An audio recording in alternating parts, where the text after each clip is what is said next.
தக்கதாய் ஓடுங்கள், பெற்றுக்கொள்ளத்தக்கதாய் ஓடுங்கள் என்கின்ற அந்த கட்டளையில இருந்தும் பிற்பாடு அப்போஸ்தலனாகிய பேதுருவாக பரிசுத்த ஆவியானவர் கொடுத்த கட்டளை, உங்களுடைய அழைப்பும் தெரிந்து கொள்ளுதலையும் உறுதிப்படுத்துறதுல நீங்கள் கவனமாயிருங்கோ என்கிற இந்த இரண்டு கட்டளைகளினூடாக அந்த கடமை எங்களுக்கு முன்வைக்கப்பட்டிருந்தது. அதனால இந்த முக்கியமான இந்த கடமை, த இம்பார்ட்டன்ட் டியூட்டி, எங்களுடைய நாங்கள் இலக்கு மட்டத்தை அந்த கடைசி அந்த இலக்கை அடையத்தக்கதாக இந்த கிறிஸ்தவ வாழ்க்கையை ஓடுறதுக்கும் அந்த ஓட்டத்துக்கு எங்களுடைய அழைக்கப்பட்டிருக்கிறோம் என்கிறதையும் நாங்கள் அதுக்கு தெரிவு செய்யப்பட்டிருக்கிறோம் என்கிறதையும் உறுதிப்படுத்துகிற அந்த பெரும் கடமையை நாங்கள் எவ்வளவு உற்சாகமாக நாங்கள் நிறைவேற்ற வேண்டும் என்கிறதுக்கு நாங்கள் குறிப்பான சில கவனிக்க வேண்டிய விடயங்களை பார்க்க ஆரம்பித்திருந்தோம். அதில் முதலாவது நாங்கள் கவனிக்க வேண்டிய விடயமாக சொன்னோம், இந்த 1 கொரிந்தியர் 9:24, 2 பேதுரு 1:10 கொடுக்கப்பட்ட இந்த கடமைக்கான கட்டளைகள் மட்டுமல்ல, வேதத்தில் இருக்கிற சகல கட்டளைகளும் நாங்கள் இந்த பெரும் கடமையை நிறைவேற்றத்துக்கு தான் எங்களுக்கு கொடுக்கப்பட்டிருக்கிறது. அதான் காரியத்தின் கடைத்தொகை என்ன? கடவுளுக்கு பயந்து அவற்றை கற்பனைகள் படி செய். அவ்வளவுதான் ஃபைனல் மேட்டர் வாழ்க்கையில, அதுவும் கிறிஸ்தவ வாழ்க்கையில கடவுளுக்கு பயந்து அவருடைய கற்பனைகளை கைக்கொள். அதுதான் காரியத்தின் கடைசி விஷயம். அதனால எல்லா தேவனுடைய கட்டளைகளுக்கும் நாங்கள் முழு கட்டளைகளையும் கை கொண்டதனூடாகத்தான் நாங்கள் முழு கிறிஸ்தவர்களாக இருக்கிறதுக்கு முடியும். ஆண்டவருடைய கொஞ்ச கட்டளையை கை கொண்டா கொஞ்சம் கிறிஸ்தவர்களாகத்தான் நாங்கள் இருக்கிறோம். அதால நாங்கள் கவனிக்க வேண்டிய முதலாவது விஷயம், தேவனுடைய முழு கட்டளைகளையும் நாங்கள் கை கொண்டதனூடாக நாங்கள் ஓடுவது வீணா போயிடாம நாங்கள் பெறத்தக்கதாக பரலோராஜ்யத்தை பெறத்தக்கதாக ஓடுறதுக்கு முழு கற்பனைகளும் கை கொள்ளப்படுவதில் கவனமாக இருப்போமாக. இரண்டாவது விஷயம் நாங்கள் கவனிக்க வேண்டியது, ஒரு முழுமையான பூரணமான மத்தியஸ்தர் தான் ஆண்டவராகிய இயேசு கிறிஸ்துவில் எங்களுக்கு கொடுக்கப்பட்டிருக்கிறார். அதனால முழு கிறிஸ்தவர்களாக இருக்கிறதுக்கு எங்களுக்கு முழு கிறிஸ்து தான் கொடுக்கப்பட்டிருந்தவர். அதே போல நாம அந்த இலக்கை அடைகிறதுக்கு பெறத்தக்கதாக ஓடுறதுக்கு உண்மையில அவர் பெறத்தக்கதாக அவர் எங்களுக்கு முன்னாலே எல்லாத்தையும் செய்து முடிச்சு வச்சிருக்கிறார். அதனால அவர் தான் இப்ப எங்களுக்கு மத்தியஸ்தராக இருக்கிறபடியால அந்த மத்தியஸ்தர் அவர் தான் அந்த நாங்கள் பெறத்தக்கதாக ஓடுறதுக்கு எல்லாத்தையும் அவரும் முழுசாக நிறைவேற்றி இருக்கிறபடியால எங்களுக்கு தேவையான எல்லா திறன்களுக்காயும் எங்களுக்கு தேவையான சகல சத்துவங்களுக்காக நாங்கள் அவரிலே தொடர்ந்து நாங்கள் முழுசா தாங்கி இருப்போமாக. ஏன்னா முழு கிறிஸ்தவனாக இருக்கிறது முழு கிறிஸ்து தேவை. முழு கிறிஸ்துவ தான் எங்களுக்கு முழுசா எல்லாத்தையும் பிதாவினுடைய நீதிய பாவத்துக்கான பரிகாரத்தை அவர் முழுசா செய்து முடிச்சிருக்கிறார். வழியால அந்த முழு மத்தியஸ்தர்கிட்ட நாங்க முழுசா சார்ந்திருந்து எங்களை பலப்படுத்துற கிறிஸ்துவினால முழு கட்டளையிலும் கைக்கொள்ள எங்களால முடியும் என்றதை நாங்கள் தொடர்ந்தும் அறிக்கை பண்ணி அந்த பலத்தை பெற்று சார்ந்து நாங்கள் தொடர்ந்தும் ஓடுவோமாக. இது இரண்டாவது கவனிக்க வேண்டிய விஷயம், முழு கிறிஸ்தவனாக இருக்கிறது. மூன்றாவது, முழு கிறிஸ்தவனாக இருக்கிறதுக்கு உற்சாகப்படுறது கவனிக்க வேண்டிய விஷயம், கிறிஸ்து மார்க்கம் அது மிகப்பெரும் ஆதாயம். கிறிஸ்து மார்க்கம் அது பெரும் ஆதாயமான அழைப்பு அல்லது தொழில் என்ற ப்ரொஃபஷன் என்று நாங்கள் சொல்றது. அது நம்ம காலத்தில் தொழில் என்றது அல்லது பிசினஸ் சொல்றது எங்களுடைய முழு நேரமும் நாங்கள் ஈடுபடுகிற விஷயம். அதுல கிறிஸ்து மார்க்கம் எங்களுடைய பிசினஸ், அது எங்களுடைய ப்ரொஃபஷன், அது எங்களுடைய காலிங். அந்த அழைப்பு பெற்ற ஆதாயம் தருகிற அழைப்பு. அந்த ஆதாயத்தை தான், அந்த அழைப்பை தான் நாங்கள் மெய்யான தேவ பக்தி என்று சொல்லுறோம். எது மெய் தேவ பக்தி? கிறிஸ்து மார்க்கம். அது பெரும் ஆதாயம். அது எதுல பெரும் ஆதாயம்? நாங்கள் எது பெரும் நட்டம், எது பெரும் ஆறுதல் இல்லை என்று நாம கதைச்சோமோ அது கொஞ்சம் குறைய கிறிஸ்தவம். முழு கிறிஸ்தவம் எங்களுக்கு பெரும் ஆதாயமும் பெரும் ஆறுதலுமாய் அது இருக்குது. அதனால அந்த ரெண்டு விஷயத்துல நாங்கள், அதாவது பெரும் ஆதாயம் பெரும் ஆறுதல் என்ற விஷயத்துல நாங்கள் பெரும் ஆதாயம் என்ன என்று சொல்றத சென்ற முறை நாங்கள் பல விதங்கள்ல அதை நாங்கள் கவனிச்சிருந்தாங்க. தேவ பக்தியே இந்த ஜீவனுக்கும் இனி வருகிற ஜீவனுக்கும் மிகுந்த ஆதாயம் என்று எங்களுக்கு பரிசுத்தாவியானவர் சொல்லி இருக்கிற வசனத்தின் அடிப்படையில் நாங்கள் பார்த்தோம். மெய்யான தேவ பக்தி அது அல்லது கிறிஸ்து மார்க்கம் அவசியமான சகல ஐஸ்வர்யங்களையும் எங்களுக்கு கொண்டு வர்ற ஆதாயமான ஒரு அழைப்பு. இரண்டாவது, அது எங்களுக்கு தேவையான மிகவும் அது நிலைச்சு நிற்கக்கூடியதான ஆதாயத்தை தருகிற ஒரு தொழில். மூன்றாவது, அந்த மெய்தேவ பக்தி எங்களுக்கு மிகுந்த பாதுகாப்பான ஆதாயத்தை தருகிற அழைப்பு. நாலாவது, மெய்தேவ பக்தி எங்களுக்கு நிச்சயமான ஆதாயத்தை தருகிற அழைப்பு. ஐந்தாவது, அது இந்த உலகத்தில் மட்டும் ஆதாயம் இல்லை, இனி வரப்போற உலகத்துக்கும் ஆதாயம் தருகிற தொழில். அதனால உங்கள் அழைப்பையும் தெரிந்து கொள்ளலே உறுதிப்படுத்துங்கள். மேக் ஷூர் யுவர் காலிங் என்றது, அந்த காலிங் என்று நாம சொல்றது தொழில், அழைப்பு. அதெல்லாம் நாம சொன்னா ஒன்று பொதுவான தொழில், மற்றது குறிப்பான தொழில். பொதுவான தொழில் தான் கிறிஸ்தவ தொழில், குறிப்பான தொழில் தான் இந்த கிறிஸ்தவ தொழிலை இந்த உலகத்தில் நாங்கள் நிறைவேற்றதுக்கு எங்களுக்கு ஆண்டவர் குறிப்பா அழைச்சிருக்கிற அந்த அழைப்புகள். ஸ்டூடெண்ட்ஸ் அழைச்சிருக்கிறார், ஹவுஸ் பில்டர்ஸ் அழைச்சிருக்கிறார், எல்லாம் வீடு கட்டுறவர்களாக அழைச்சிருக்கிறார். அந்த அதே நேரம் நாங்கள் வீட்டுக்கு வெளியில நாங்கள் செய்கிற சில அழைப்புகளுக்கும் ஆண்டவர் எங்களை அழைச்சிருக்கிறார். எங்களுக்கு அந்த அழைப்புகளை அது எங்களுக்கு எங்களுடைய நிலங்களோட சம்பந்தப்பட்ட எங்களை மீன் பிடிக்கிறவர்களாக ஆண்டவர் அழைச்சிருக்கிறார், எங்களை பச்சை தொழில்களோட ஆண்டவர் அழைச்சிருக்கிறார், எங்களுக்கு வயல்களோட ஆண்டவர் அழைச்சிருக்கிறார். இதெல்லாம் அது குறிப்பான அந்த தொழில். ஆனா இந்த குறிப்பான தொழில்கள் எல்லாத்துக்கும் மேலே இருக்கிற பொதுவான தொழில் எது? அதான் நாம சொல்ற இந்த கிறிஸ்தவம், மெய் கிறிஸ்தவம் மிகுந்த ஆதாயம். ஏனென்றா அது இந்த உலகத்திலையும் இனி வர போற உலகத்துக்கும் நிலைச்சு நிற்கிற அந்த பெருமாதத்தை தர்ற. ஆயால்தான் முழு கிறிஸ்தவனா இருக்கிறது எவ்வளவு எங்களுக்கு நல்லது. இந்த உலகத்திலையும் இனி வர போற உலகத்திலையும் நாங்கள் இவ்வளவு ஆதாயத்தினுடைய உறுதித்தன்மை, நிச்சயத்தன்மை, பாதுகாப்பு தன்மை எல்லாம் பெற்றும் அந்த ஐஸ்வர்யத்தன்மை இதுகள் எல்லாத்தையும் நாங்கள் அதில் நம்முடைய நேரத்தை நாம இதுக்காண்டு செலவழிச்சு நாம அதுல தொழில் செய்கிறோம், அதுல தொழிலாக அதை ஈடுபடுறது அது பெரும் ஆதாயம் தெரிந்து கொண்டிருக்கு. அதுல நாங்கள் முழு கிறிஸ்தவத்தை விட்டு போட்டு கிறிஸ்தவத்துல கொஞ்சம் மிச்சங்கள்ல கொஞ்சத்தை எங்களை செலவழிக்க வெளிக்கிட்டா அது இந்த உலகத்திலேயும் நமக்கு பாதுகாப்பு இல்லாத ஆதாயம், உறுதி இல்லாத ஆதாயம், எதிர்கால நீ வரப்போற புதிய முகாமினம் புதிய பூமிக்கும் அது சுவரே இல்லாத தொழில்.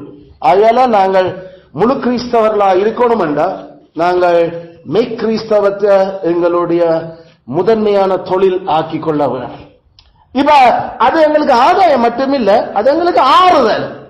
ஏண்டா வேதம் நாம அதான் கொஞ்சம் குறைய கிறிஸ்தவர்களுக்கு அவர்களுக்கு பெரும் நட்டம் மட்டும் இல்ல, அவர்களுக்கு பெரும் ஆறுதலற்ற தன்மையும் இருக்கும். ஆனா முழு கிறிஸ்தவனா இருந்தா பெரும் ஆறுதலும் எங்களுக்கு வேதம் எங்களுக்கு இருக்குது என்று சொல்லுது. ஏன் ஒன்று எப்படி அது எங்களுக்கு ஆறுதல்? ஒன்று கிருபையும் சமாதானமும் ஒன்றோடு சேர்ந்து போற விஷயம். Grace and peace go together. கிருபையும் சமாதானமும் எப்பயும் சேர்ந்துதான் போய்கொண்டிருக்கிறது. அதனால நாங்கள் அந்த ஆறுதல் என்று நாம கதைக்கிறது எங்களுக்கு எங்களோட வாழ்க்கையில சமாதானமும் அந்த அமைதியுமாக அது எங்களுக்கு அந்த குழப்பங்கள் தராம எங்களுக்கு கவலை இல்லாம வாழ்றதுக்கு எங்களை அது ஆக்குறது. அது கிருபை, மெய்க்கிருபை இருக்கிற ஆட்களுக்கு தான் அந்த மெய் சமாதானமும் இருந்து கொண்டு இருக்கு. அதனால அத மெய்த்தேவ பக்தி தான் எங்களுக்கு ஆறுதலையும் அந்த கிருபைகளையும் கொண்டு வந்து கொண்டு இருக்குது. அது முதலாவது விஷயம். மெய்தேவ பக்தி பிலிப்பியர் 1:2, கொலோசையர் 1:2, ஏசாயா 32:17 இதுகளெல்லாம் எங்களுக்கு இந்த வசனங்கள் எங்களுக்கு கதைக்கிற விஷயம். நீதியினுடைய விளைவுதான் அது சமாதானம். நீதியினுடைய பலன் தான் சமாதானம். நீதி என்ன? தேவனுடைய முழு கற்பனைகளை கைக்கொள்ளுறது. தேவனுடைய முழு கற்பனை நீதி.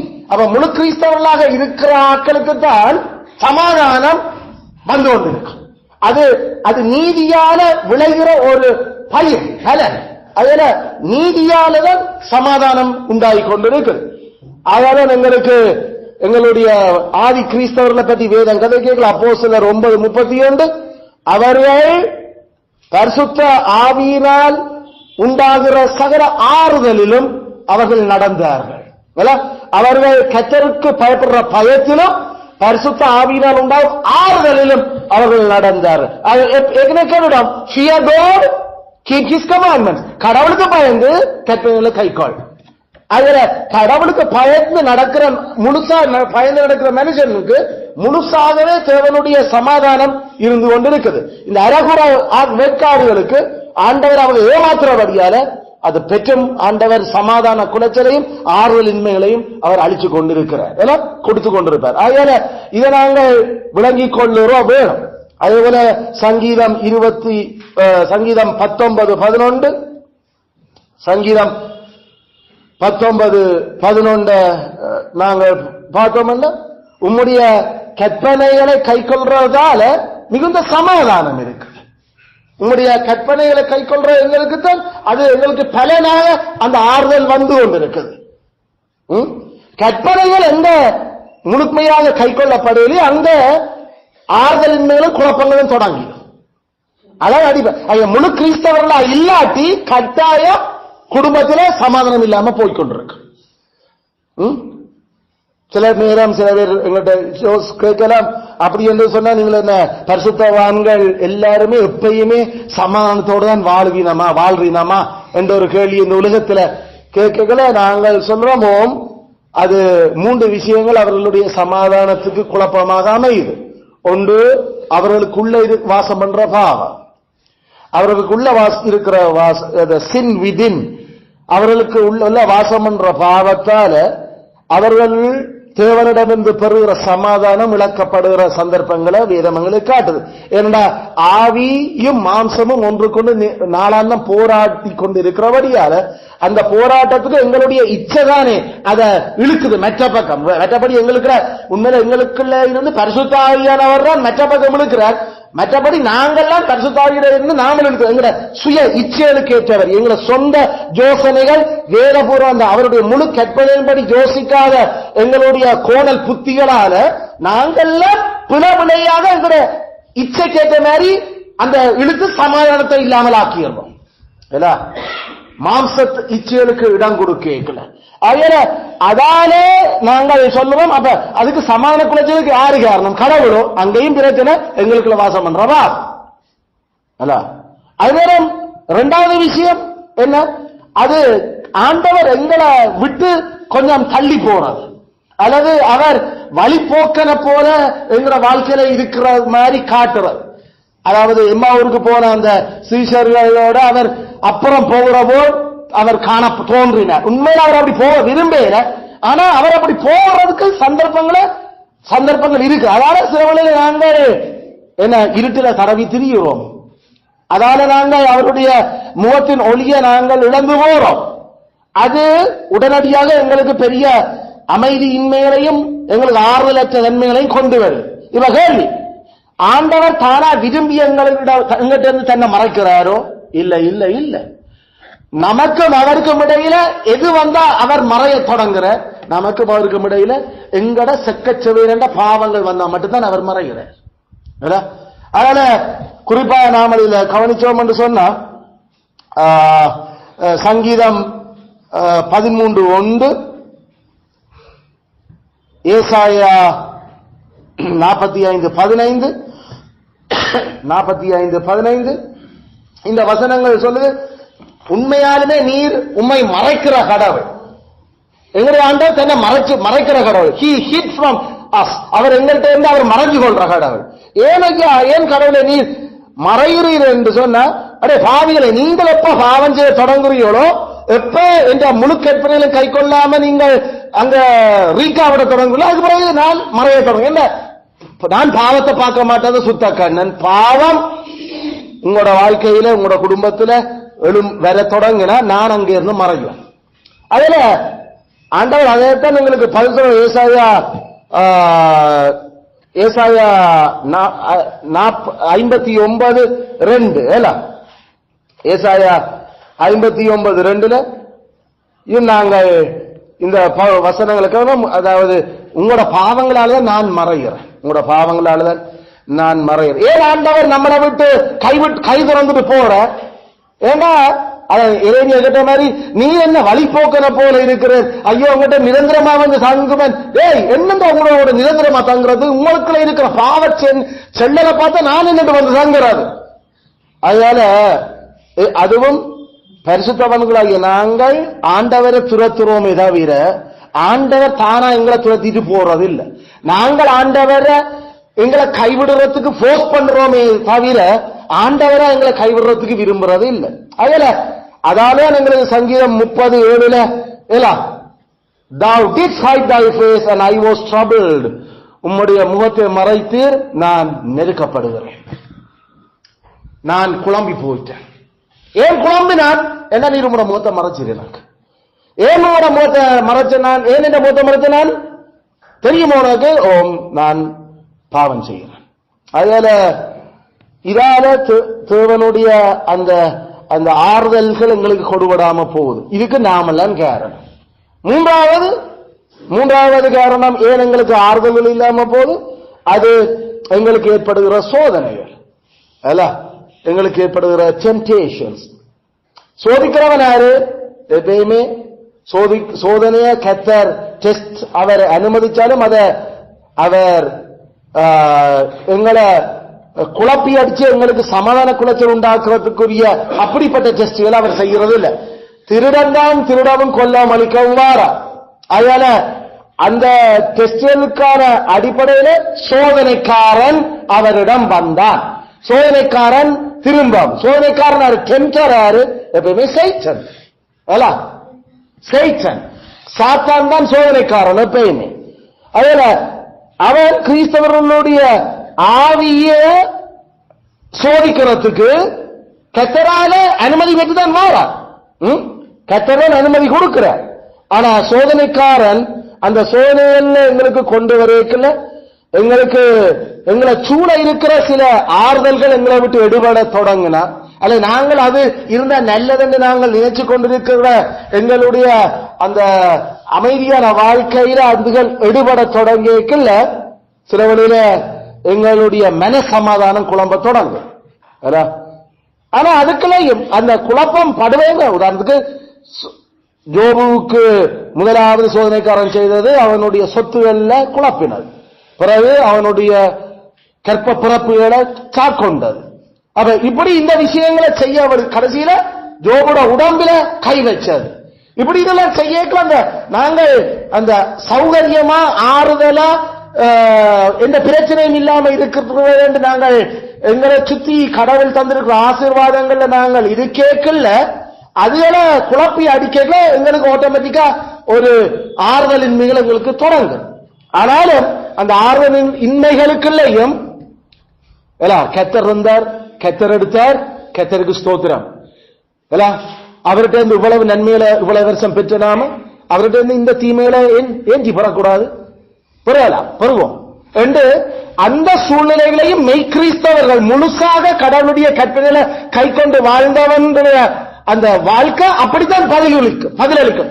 ஓம், அது பெரிய திகிலையும் பலத்த ஒரு பயங்களையும் உண்டு பண்ணுதுதான் இயேசுநாதருக்கே உண்டு பண்ணினது. காலம் நாம வாசிச்ச மாதிரி அவர் கெத்செமனே தோட்டத்தில் திகில் அடையவும் அவர் சத்தியா பயப்பட்டார். அவற்ற அந்த ஆறுதல்கள் குழம்பிச்சது. அதாவது அவர்கிட்ட இந்த மரண நேரம் என்ன விட்டு எடுபட்டா நல்லா இருக்கும் போல இருக்குது. கடவுளே என்ன இப்படி ஏன் ஆண்டரே அதை இல்லாமல் ஆக்க முடியும் ஆக்குமன் அவர் பயப்பட்டார். ஏன்னா நடக்க போற விஷயங்கள் அவருக்கு அது கூட வேர்த்திச்சது. அந்த வேர்வையின் துளிகள் தெத்தமா துளிகளா விழுந்துச்சது. ஓ மனுஷாரா இது கேட்கல, சோதனை என்று வரைக்கல, அது எங்களுடைய அந்த ஆறுதல்களை குழப்பத்தான் போகுது. ஆனாலும் முழு கிறிஸ்தவர்களா இருக்கிறவர்கள் எப்பயுமே இந்த பெரும் ஆதாயம் தருகிற இந்த அழைப்பில உறுதியா இருப்பினும் அவர்கள் இது எவ்வளவு பெரிய இந்த சோதனைக்கு பிறகு நான் பொன்னா விளங்குவேன் என்று அவர்களுக்கு வடிவா தெரியும். எங்களுடைய ஆண்டவர் அவர் அந்த சோதனைகளையும் எங்களோடு கூட அவரும் இருக்கிறார் என்றது அவங்களுக்கு நல்லா விளங்குது தெரியும். அதனால கர்த்தர் அதை கேட்டுக்கொண்டு பாத்தியா இதாண்டா இந்த பிள்ளை இதாண்டா இந்த யாக்கள் நீங்க கேட்ட ஆனால் அனுமதி கேட்ட நான் தந்தனா அவங்க எப்படி உத்தமமா இருக்கலாம். ஆகல அந்த முழு உத்தமன்றது முழுசா ஆண்டவரிலே தங்கி ஆண்டவர் அதுல எங்களுக்கு சோதனை நேரங்கள்ல எங்களுக்கு சில குழப்பங்கள் திகில்கள் படபடப்புகள் பதபதப்புகள் இதுகளுக்கு அர்த்தம் அவிசுவாசம் அல்ல, மாறாக மனுஷியத்துல இருக்கிறதால ஏசு அவிசுவாசப்படையில திகிலடையல அவருக்கு அது மனுஷர் இந்த பாவூலத்துல இருக்கிற அந்த விளைவுகளினுடைய தாக்கத்தை நினைக்கல. அது அது ஒரு பாதகமான உணர்வும் பாதகமான இழப்புகளும் தான். ஆனாலும் அதுக்களால நாம அந்த நெருப்புக்களால கடந்து போன பிறகு நிச்சயமா கடவுள் கொண்டு போவார் கடந்து. ஆனாலும் கர்த்தர் அதுக்கு பிறகு எங்களை பொன்னாக விளங்க வைப்பார், அவர் எங்களோட மகிமைப்படுவார் என்றதுல உறுதியா இருப்பார். முழு கிறிஸ்தவன் எந்த ஆகல இதுகள் எங்களுக்கு சமாதானங்கள் ஆறுதல்கள் குழப்பப்படக்கூடியதா இருக்கிற மூன்று விஷயம் தான். ஒன்று எங்கட வாதம், இரண்டாவது நாங்களே ஆண்டவரை தூர விரத்துற எங்களுடைய செயல்கள், மூன்றாவது சோதனைகள். ஆனாலும் வேதம் என்ன சொல்லுது? நீதியின் பலன் அது எப்பயுமே சமாதானமா தான் இருக்கு. இவ்வளத்துக்களையும் இன்னும் நீர் உம்மட நீதியிலும் உத்தமத்திலே நிற்பீரோம் ரெண்டோ நிற்பன் தான்.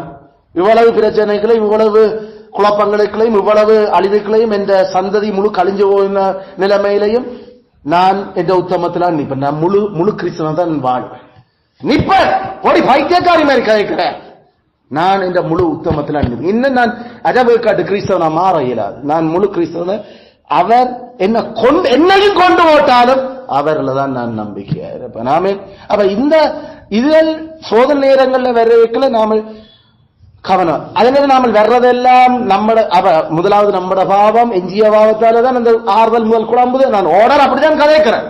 இரண்டாவது எங்களுக்கு மாண்டதுக்கும் இடையில ஏதோ ஒரு பிரச்சனைகள் ஒன்று எழுப்ப இருக்கிறோம், அதால ஆறுதல் குழம்பலாம். இது தாண்டி நான் பிறகுதான் அடுத்தது நாம அப்ப என்ன மாதிரி இந்த சோதனைகள் அப்ப நாம கவனமா இருந்து இதுக்குள்ள விசுவாசத்தை கொள்கை பெற்ற விட்டுடாம நாம இருக்கணும்ன்றதுக்கு நாம எடுத்த வீச்சுக்கு மூன்றாவது கன்க்ளூஷனுக்கு ஜம்ப் பண்றது இல்ல. அதை நான் திருப்பி நாம சொல்றாங்களே இல்ல. ஏன்னா நாங்கள் இன்னும் பாவ மாம்சத்துல வாழ்றபடியா பாவமங்கள்ல வாசம் பண்றபடியால தேவன் சோதனை அனுமதிச்சிருக்கிறார்ன்றதை விட எங்களோட பாவம் ஏதாவது இதுல விளையாட்டு காட்டுதுன்றதுல எப்பயுமே நாம ஃபர்ஸ்ட் செக் அதைத்தான் நாம வைக்கிறோம். சோ இது அந்த ஒப்ஜெக்ஷனுக்கான பதில்கள். மெய் தேவபக்தி எங்களுக்கு ஆறுதலானது. அது இந்த உலகத்தில் எங்களுக்கு நீதியினுடைய நான் சொன்ன அது கிருபையும் சமானமும் ஒன்றோடு ஒன்று சேர்ந்து போகுது என்று முதலாவது நாம கருதினாம. இரண்டாவது காரியம் எங்களுடைய மரண நாளில எங்களுக்கு ஆறுதல் உண்டாயிருக்கு. அதை தர்ற ஒரே ஒரு விஷயம் மெய்யான பக்தி தான். In the day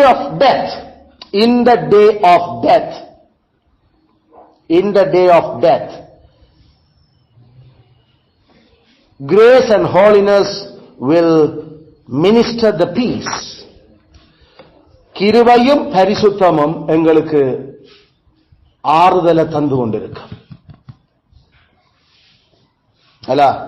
ஆறுதலை தந்து இந்த டே ஆஃப் டெத் மரணைகளின் பள்ளத்தாக்குகளை நாம போகலையும் எங்களுக்கு மெய்த்தேவ பக்தி தான் ஆறுதலை தந்து கொண்டிருக்கு, சமாதானத்தை தந்து கொண்டிருக்கு. அதுல வேற எதுவும் எங்களுக்கு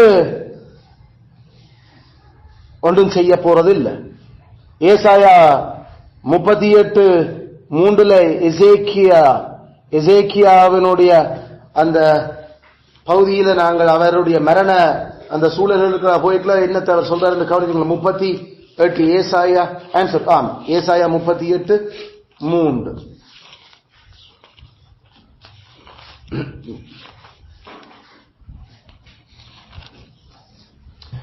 கர்த்தாவே, நான் உமக்கு முன்பாக உண்மையும் மன உத்தமமாய், அதாவது முழுசாக முழு கிறிஸ்தவனாக நடந்து உமது பார்வைக்கு நலமானதை செய்தேன் என்பதை நினைத்தருளும் என்று விண்ணப்பம் பண்ணி எசேக்கியா மிகவும் அழுதார்.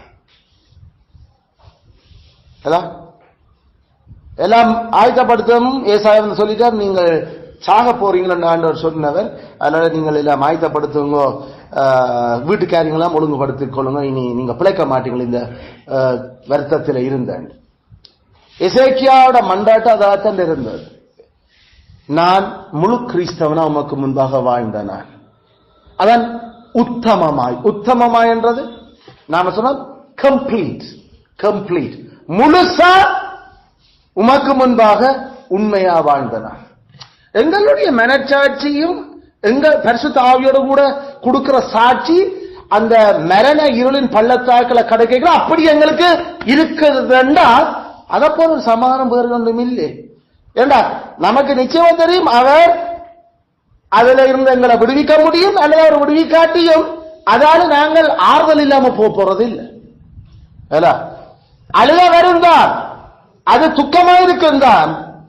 ஆனாலும் அந்த ஜபத்தினுடைய ஸ்டைல் உமக்கு முன்பாக நான் உண்மையும் முழுசு உள்ளான மனுஷன்லையும் பூரணமா உமக்கு முன்பாக வாழ்ந்த நான் என்றதை ஆண்டவர் நினைச்சு கொள்ள. ஆண்டவர்கிட்ட அப்படி சேலஞ்ச் பண்ணி கேட்கிற அளவுக்கு ஏண்டா அவங்களுக்கு தெரியும் பரிசுத்தவங்க இதுக்கு முன்னு கேள பாவிதேடா என்ற கைகளின் சுத்தத்துக்கு தக்கதாக எனக்கு பலன் அடையும், வேற ஒன்றும் வேண்டாம் ஆண்டரே. ஏன்னா அவ்வளவு ஷுவர் கடவுளுடைய எல்லா கட்டளைப்படி தாங்கள் நடக்கிறத அவங்க உறுதிப்படுத்தி கொண்டிருந்தாங்க.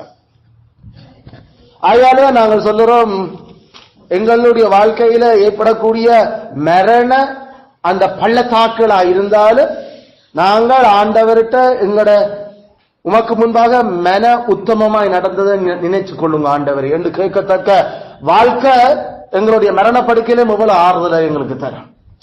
அதான் கம்ஃபர்ட், அதான் கிறிஸ்துவுக்குள்ள. இதை நாங்கள் சொல்ல நாங்கள் மன உண்மையா நடந்தது கிறிஸ்துவோட பலத்துல நாங்கள் நடந்தோம், அது உண்மைதான் ஆண்டரே. பவுல நான் விசுவாசத்தை காத்து கொண்டேன், ஓட்டத்தை முடிச்சிருக்கிறேன், இலக்க அடைகிறதுல அவங்க வேலை கிளியர். ஏன்னா அவங்களுடைய மனச்சாட்சியும் பரிசுத்தாவியோடு கூட சாட்சி கொடுத்து கொண்டிருக்கிறது நாம பார்க்கிறோம். மூன்றாவது விஷயம், மெய்த்தேவ பக்தி எப்படி எங்களுக்கு ஆறுதலா இருக்குது. எங்களுடைய மரணத்துக்கு பிற்பாடும் எங்களுக்கு அது ஆறுதல், மரணத்துக்கு பிற்பாடும் அது ஆறுதல். After death,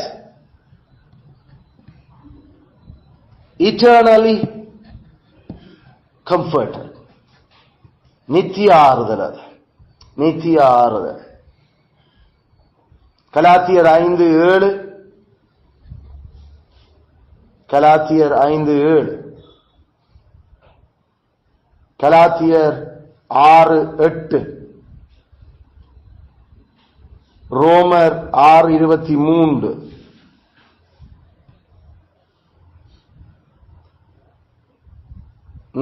மத்தேயு 25:23.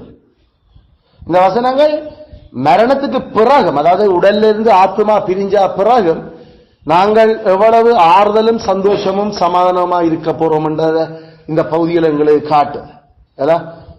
இந்த வசனங்களோட கிறிஸ்துவ பல இடங்கள் எங்களுக்கு பரிசுத்த ஆவியானவர் அப்போஸ்தலன் பவுலினூடாக அதை எங்களுக்கு உறுதிப்படுத்தி தர்றார். ஆகல காட்லினஸ்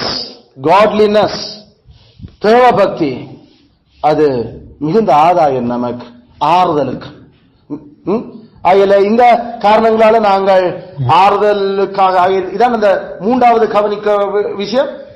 மெய் கிறிஸ்தவம் அது எங்களுக்கு பெரும் ஆதாயமான ஒரு அழைப்பு.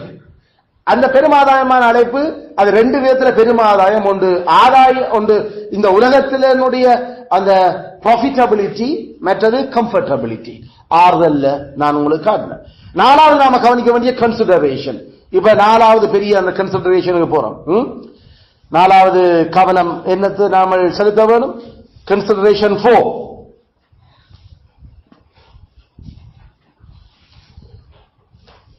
என்ன என்று சொன்னா,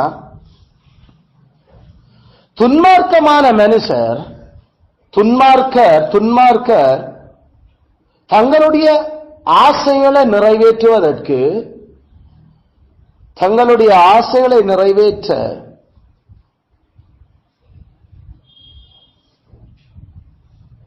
தங்களை முழுமையாக ஒப்புக் கொடுத்திருந்தால்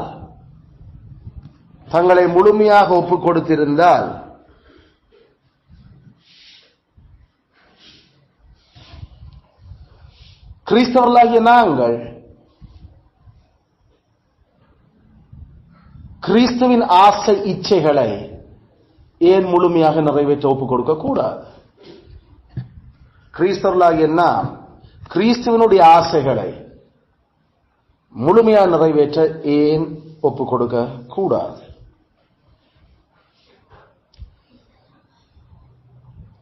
கிறிஸ்துவின் ஆசைகளை நிறைவேற்ற ஏன் முழுமையாக எங்களை ஒப்புக் கொடுக்க கூடாது? துன்மார்க்கர் முழுசா பாவிகளா இருக்கிறதுக்கு ஆசைப்படுறதுல ஏன் நாங்கள் முழுசா கிறிஸ்தவர்களா இருக்கிறதுக்கு ஆசைப்படக்கூடாது? அவர்கள் தங்களுடைய மாம்சத்தின் நிச்சய, ஜீவனத்தின் பெருமை, கண்களின் நிச்சயம் நிறைவேற்ற அவர்களுடைய கால்களும் அவர்களுடைய ஓட்டமும் முழுசா இருக்கும் என்றால் ஏன் நாங்கள் கிறிஸ்துவனுடைய ஆசையும் பரலோகத்தினுடைய விருப்பத்தையும் பிதாவினுடைய சித்தத்தை நிறைவேற்றது முழுசா நாமல் ஓடக்கூடாது? அல்ல, கெடுக்கப்பட்டிருக்கிற அவர்களுடைய அந்த சாய்வே முழுசாக அதுகளை நோக்கி இருக்கும் என்று சொன்னா, கிறிஸ்துவுக்குள்ள புது சிருஷ்டிகளாக இருக்கிற நாங்கள் ஏன் முழுசாக கிறிஸ்துவனுடைய அந்த உடன்படிக்கையின் ஆசைகளை நிறைவேற்றது நாங்கள் எங்களை ஒப்புக் கொடுக்க கூடாது? அவர்கள் தங்களுடைய ஆசைகளை நிறைவேற்றுறதுக்கு பல பாடுகளையும் பல சோதனைகளை கடந்து அதுல செய்யறதுக்கு தங்களை ஒப்புக் கொடுக்க முடியும் என்றா நாங்கள் ஏன் பல சோதனைகளையும் தடைகளையும் தாண்டி ஒப்புக் கொடுத்து கிறிஸ்துவனுடைய அந்த நீதிக்கும் பரிசுத்தத்துக்கும் அறிவுக்கும் நாங்கள் முனையக்கூடாது? கடைசியில கிறிஸ்து எங்களுடைய ஆசையா ஏன் இருக்கக்கூடாது? ஆசை அவர், எனக்கு அவர் என்று நாம் எல்லாம் படிக்கிறோம் இல்ல, இயேசுவல்லா இயேசுவல்லா அந்த பாட்டெல்லாம் இல்ல, ஆசையவர் என் ஆத்துமாவுக்கே, அவருக்காக நாங்கள் இப்ப இந்த பூமியில அதுதான் முழுசாக அவருக்கென்றுதான் நாம படைக்கப்பட்ட நாங்கள் முழுசா அவருக்கு மீட்கப்பட்டிருக்கிறோம் என்றால் அந்த ஆசைக்காக நாங்கள் ஏன் முழுசாக எங்களை ஒப்புக் கொடுக்க கூடாது? பிரசங்கி 8:5, 2 தீமோத்தேயு 4:8,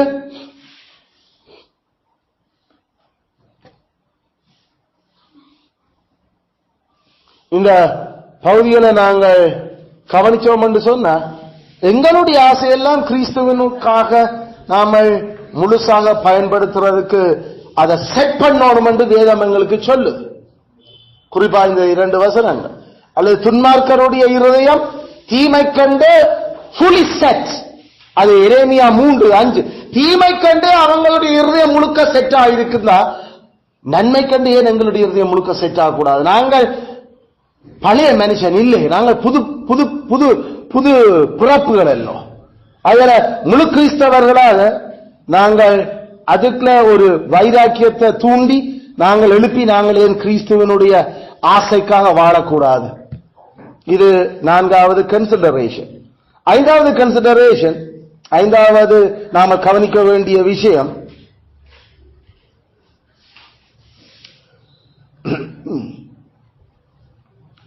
முழு கிறிஸ்தவர்களாக நாங்கள்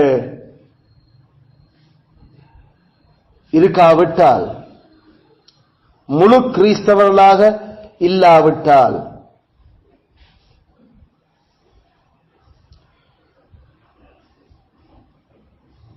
தீர்ப்பு நாளில்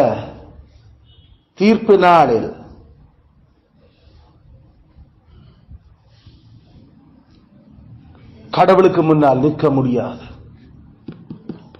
தீர்ப்பு நாளில் கடவுளுக்கு முன்னால் நிற்க முடியாது. எதை நாம அடுத்த கிழமை படிக்கிறோம், இந்த 32வது சாப்டர், the final judgment. வெள்ள சிங்காசனத்துக்கு முன்னால நாம தோன்றுகிற பொழுது ஆறுதலும் சமாதானமும் எந்த விதமான இதய பயம் இல்லாம நாம நிக்கணும்டா முழு கிறிஸ்தவர்களா வாழ்றதான் ஒரே ஒரு வழி. முழு கிறிஸ்தவர்களா வாழ்னா மட்டும்தான் கடைசி நாளில வெள்ள சிங்காசனத்துக்கு முன்பாக எந்த மன பயமும் குறுக்கமும் இல்லாம நாம தேவனுக்கு முன்பாக நிற்க முடியும். அல்ல மாய்மாலக்காரற்ற டைலமா அதுதான். அவர்களுக்கு இருக்கிற மாறுபாடு அங்கேயும் மாறுபாடாத்தான் இருந்து கொண்டிருக்கு. அங்கேயும் பெரிய குழப்பம். ஆண்டவரே உண்மையப்ப நாங்கள் அப்படியா கண்டோம் ஆண்டவரே. வேதத்தை சரியா நாமல் விளங்கி நாங்கள் தேவனுடைய முழு கட்டளையை கை கொண்டிருந்தா நமக்கு குழப்பம் இல்லை. அவருக்கு முன்னால தோன்ற என்ன நாங்கள் முழுக்க முழுக்க இலக்கை நோக்கி தான் ஓடிக்கொண்டிருக்கிறோம். இலக்கு அடையாம போறதுக்காக ஓடவே இல்லை. அப்ப இலக்கை அடைகிறதுக்கு ஓடுறோம் என்ற முழு கிறிஸ்தவர்களாக ஓடினது இலக்கை அடையலாம். அப்படி இலக்கு ஓடின நாங்கள் முழு தைரியமாக இல்லை. கிருபாசனத்தினுடைய முன்னுக்கு இங்கேயும் சரி அங்கேயும் சரி நாம கிறிஸ்துவுக்கு முன்பாக கிறிஸ்துடைய நியாயசனத்துக்கு முன்பாக நாம தோன்றுவோம். அதுக்கான ஒரே ஒரு வழி முழு கிறிஸ்தவர்களாக வாழ்வது, முழு கிறிஸ்தவர்களாக வாழ்வது. அதுல மெய்யான தேவ பக்தி அல்லது இந்த கற்பனைகள் கிறிஸ்துவனுடைய மார்க்கம் அல்லது அவர் எங்களுக்கு காண்பிச்ச இந்த எங்களுடைய பிதாக்களினுடைய இந்த ஒரே விசுவாசம் அது எங்களுடைய விசுவாசமா இருக்கவே. நாம திருமண அந்த ஆடை அணியாம போறோமோ, ஐயோ அங்க போய்க்குள்ள ஏதாவது பிரச்சனை ஆக்கிடுவாரோ எந்த குழப்பம் இல்லாம நாம தைரியமா போவோம். ஏன்னா கிறிஸ்துவனுடைய ஆடை அணிஞ்சு தான் நாம போறோம். அதனால சிநேகிதனே திருமண உடுப்பு போறோம் என்று உள்ளுக்கு வந்த நீண்ட அவர் கேட்க போறது இல்லை. நாங்கள் ஒரு நாளும் அதை பற்றி கவலை வேண்டாம். நாங்கள் அவருடைய நீதி நாடையால போக்கப்பட்டிருக்கிறபடியால தைரியமாக அந்த நியாய தீர்ப்பில் சிங்காசனத்துக்கு முன்பாக நாங்கள் அவற்றை வரப்பக்க நிற்போம் என்றும் பிதாவினால் ஆசீர்வதிக்கப்பட்டவர்கள் என்றும் அழைக்கப்படுற விழிக்கப்படுறதுக்கு நாங்கள் அதான் அந்த இலக்கே. அவரால அந்த அந்த அந்த ஆனர் அவரால் அந்த பட்டம் நமக்கு தரப்படணும் என்றது. இந்த உலகத்துல நாம படுற பட்டங்கள் இல்ல. அவருக்கு முன்னால முழு உலகத்துக்கு முன்னால 4004ஆம் ஆண்டுல கிபியில தொடங்கின மனுஷ இனத்தில் இருக்கிற அவ்வளவு பேருக்கு முன்னால பிதாவினால் ஆசீர்வதிக்கப்பட்டவர்களே என்று அவர் அந்த கௌரவத்தை தர்ற அதன் இலக்கு.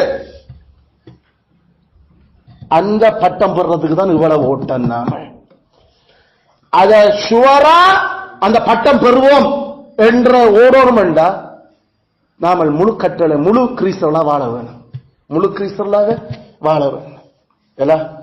அதனால மத்தேயு 9:22, மத்தேயு 9:22, மத்தேயு 12:12 இந்த பகுதிகள் எல்லாம் நமக்கு அந்த வெட்டிங் கார்மெண்ட்ஸ் அவரோட சம்பந்தப்பட்டிருக்குது. கல்யாண உடுப்பு என்ன நமக்கு தெரியும். ஆட்டுக்குட்டியானரோட கல்யாணத்துக்கு தான் நாம போறோம். அதான கடைசி இலக்கு நமக்கு. அவரோட நமக்கு கல்யாணம், அவரோட நாம அவருக்காக ஆயத்தம் பண்ணின மனவாட்டிகளாகத்தான் நாங்கள் இவ்வளத்தையும் அதுல கர திற முதலானது இல்லாம ஓடுறதுக்கு. அதுல எங்களுடைய ஆத்மாவுக்கு எந்த ஒரு சாட்டு போக்கும் சொல்ல விட்டுட வேண்டாம். இல்ல அது கொஞ்சம் ஒரு அட்ஜஸ்ட் பண்ணணும். நாம ஆண்டவர் எங்களுக்கு கேட்ட மாதிரி உங்க இதயத்தை மகனே உங்க இதயத்தை எனக்கு தா என்று கேட்ட மாதிரி இதயத்தை அவருக்கு கொடுத்து இதே மட்டும் சொல்றது நாம பார்த்த மாதிரி இல்ல, உள்ளம் நாம சொல்லாமல். அதாவது எங்களுடைய ஆத்மா அதான் அந்த இதயம். பைபிள்ல கார்டியா அந்த கிரீக் வேர்டு அதான் கார்டியாலஜி வருது. அல்லது உங்க உள்ளத்தை எனக்கு தா என்று சொல்லி அந்த இதே நாமளும் முழுசா கொடுத்துட்டா விஷயம் சரி. முழுசா கொடுக்கறதுக்கு முடியுமாகத்தான் அவர் இப்ப எங்களை புதுப்பிச்சிருக்கிறார். ஐயோ முழுசா முடியல என்று யாராவது சொன்னா அப்படியே அவங்க இல்ல. அப்ப நீ மறுபடியும் பிறக்கே இல்லை. அது அப்படி என்ன கடவுள்கிட்ட கேட்டு கண்டாடுங்க. ஆண்டவர் அவர் எனக்கு விசுவாசம் இல்லை ஆண்டவர் என்றா நீ விசுவாசத்தை பெருக பண்ணும் ஆண்டவர் என்று கேள். ஆண்டவரே எனக்குள்ள முழுசா கை கொள்ளலாம் இருக்கே ஆண்டவரே எனக்கு பிளத்தை தாரும் ஆண்டவர் கேள். அவர் தன்னட்ட கேட்கிறவனுக்கு கொடுக்கறதுக்கு ரெடியா தான் இருக்கிறார். இல்ல அது அவற்ற விருப்பம். அவர் உனக்கு முதல் விருப்பமாண்டான்னு கேட்கிறார். நீ உன்னை நான் சுத்தமாக்குறதுக்கு நீ விரும்புகிறாயா? இதான் அவற்றை ஆண்டவரே ஆண்டவரே கூட கத்துறான். ஆண்டவரே என்ன குணமாக கூப்பிட்டு போட்டு நான் உனக்கு என்ன செய்ய வேண்டும் என்று நீ விரும்ப. அவருக்கு தேவை எங்கட சொந்த அந்த ஸ்டேட்மெண்ட்ஸ். உண்மையில மனசார நாமல் விரும்புறோமா மறுபடியும் பிறக்கேன் அவருக்கு தானே தெரியும். அவர் தீர்மானிக்கத்தானே பிறகு இந்த கதையெல்லாம் அவர் வாக்கு கொள்ளுவ. உனக்கு என்ன வேணும் என்றான் கேள்வி. நீ முழு கிறிஸ்தவனாக மறுபடியும் பிறந்த ஆளா இருக்க வேணும் என்றதில்ல. அதை கத்தர்கிட்ட நாம கேட்டு பெற்றுக்கொண்டு இந்த டியூட்டியை செய்ய வேணும். The very important duty. பெறத்தக்கதாய் ஓடுங்கள், பெற்றுக்கொள்ளத்தக்கதாய் ஓடுங்கள். என்னத்தை பெற்றுக்கொள்றது? அந்த பிதாவினால் ஆசீர்வதிக்கப்பட்டவர்களே, வலப்பக்கம் நிற்கிறவர்களை பார்த்து ஓ என்னுடைய சகோதரர்களே என்று அவர் கூப்பிடுற என்னுடைய பிரதர்ஸ் அது கிறிஸ்துவுடைய நேரடியான வானத்தையும் பூமியையும் படைக்க வச்ச சொந்தம் உறவு நாங்கள். அயால ஹாஃப் வேர்க் இல்ல, அட வேர்க்காட்டு கிறிஸ்தவம் வேண்டாம். அட வேர்க்காடு நாம சொல்ல ஹாஃப் வேர்க். அட வேர்க்காடா இருந்தா அட வேர்க்காட்டு நிலைதான் நம்மளுக்கு கடைசியில். அதான் நாம சொல்லுறோம் கொஞ்சம் குறைய கிறிஸ்தவர்கள் கடைசி வரைக்கும் நாமல் அடையல. ஏன் அப்படி ஓடும்? அதை விட கிறிஸ்தவமே இல்லாம இருக்கிறது பெட்டர். கத்தராமே தொடர்ந்து எங்களுக்கு இரக்கமாயிருப்பாராக. இதுல இருந்து நாம கடைசியா அடுத்த முறை நாம பார்க்கிறதோட நாம இந்த மேத்யூ மீட்டருடைய பிரசங்கத்தோட முடிக்கிறோம். அப்படின்னா நாங்கள் அப்ப என்ன டிரெக்ஷன்ஸ் எடுக்கணும் இப்ப சரியாக முடிக்கிறது. அந்த டிரெக்ஷன்ஸ் ஒரு 4-5 அது அடுத்த பிரசங்கத்தோட பார்த்ததோட எங்களுக்கு தி ஆல்மோஸ்ட் கிறிஸ்டியன் பிரசங்கம் நிறைவுக்கு வரும். கத்தராமே தொடர்ச்சியாய் நாங்கள் கிறிஸ்தவம் மெய்ச்சமயம் எங்களுடைய பிசினஸா இருக்க, எங்களுடைய தொழிலாயிருக்க, எங்களுடைய முழு நேர அழைப்பாயிருக்க கத்தர் தொடர்ந்தும் எங்களை பலப்படுத்துவார். ஆமென், ஆமென். இறுதி பாடலுக்கு நாங்கள் எழுந்திருப்போம்.